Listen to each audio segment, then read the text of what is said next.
Magandang araw, CCF family. Welcome to Sunday Fast Track, where you ask real-life questions and we give you biblical truths. Ako po si Joms Aguilar from Movement Men's Ministry at kasama po natin ngayon ang ating speaker for today, Pastor Paul De Vera, upang sagutin ang inyong mga katanungan. Magandang araw, Pastor Paul. Magandang araw, Joms. Kumusta ka? Okay naman po. Ito po ang unang katanungan, Pastor. Ano ang pinagkaiba ng pagiging deboto sa relihiyon sa pagiging deboto sa pananampalataya sa Diyos? Siguro nandun tayo sa salitang pagiging deboto, no? Kapag deboto ka sa isang relihiyon, deboto ka noong mga tradisyon, hindi ba? Pero kapag sinabi mong deboto ka ng pananampalataya sa Panginoon, ito yung faith At ito yung pinag-uusapan natin sa series na ito. You are devoted to practice that faith in the Lord. And sometimes po mga kapatid, hindi lang yung mga tradisyon at mga dasal o kung ano pa mang gawain sa simbahan ang nagiging sukatan ng debosyon, kundi yung sa araw-araw nating buhay, nakakabit ba tayo sa Kanya, nakakapit ba tayo sa Kanya, kasi yun ang mas matibay na basihan nung ating relasyon sa Kanya. Ayun. Salamat po, Pastor Paul. Ito po ang pangalawang katanungan. Ano ang mga hakbang o paraan para lumalim at magkaroon kami ng tapat na pananampalataya sa Diyos? Ayun, napakagandang sinundan mo yan ng tanong na yan, no?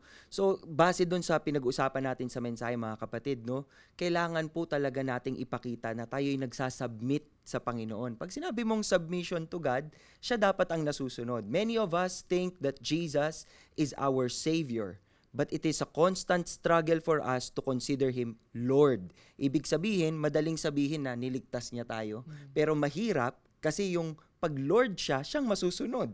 Kaya dapat matutunan po natin na i-withhold natin yung ating mga desisyon o yung ating mga plano dahil gusto natin yung Kanyang plano ang masusunod sa ating buhay.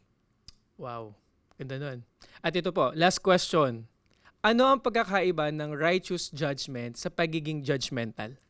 Ang pagkakaiba niya na yung pinanggagalingan, no? Kung righteous judgment ito, ibig sabihin na ang batayan ng iyong naging paghuhusga ay tama.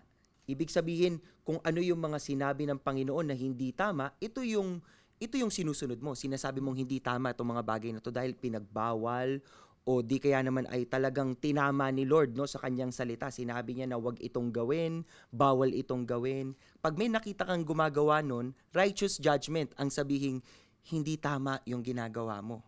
Diba? Kasi may sinusunod kang alituntunin or standard. Ngayon, pagdating natin dyan sa judgmental, makikita mo mag-iiba eh. Kasi yung pagiging judgmental po, ang pinanggagalingan nun ay ang ating sariling opinyon. At bagamat maraming beses tayong mga Christians, di ba? Alam natin ang truth kasi alam natin ang scripture, ang dating sa ibang tao, judgmental tayo. Bakit? Kasi nasa attitude po yan, mga kapatid. Pwedeng alam mo ang tama, pero yung pagbigay mo ng instruction o pagbigay mo ng komento, medyo pasaksak, di ba? So, iiwasan po natin yon, mga kapatid. Tandaan natin, para hindi tayo questionin sa ating pagiging judgmental o hindi, manggaling tayo sa tamang pwesto. Kung gusto nating tulungan ng ibang tao na maging mas tama sa paningin ng Panginoon, let's do it with grace. Let's do it with love. And allow ourselves, our conversation, to point them to Jesus. Because that is what truly matters. Ang ganda. Maraming salamat, Pastor Paul, sa pagsagot ng aming mga katanungan. And that's it for CCF Sunday Fast Track. God bless!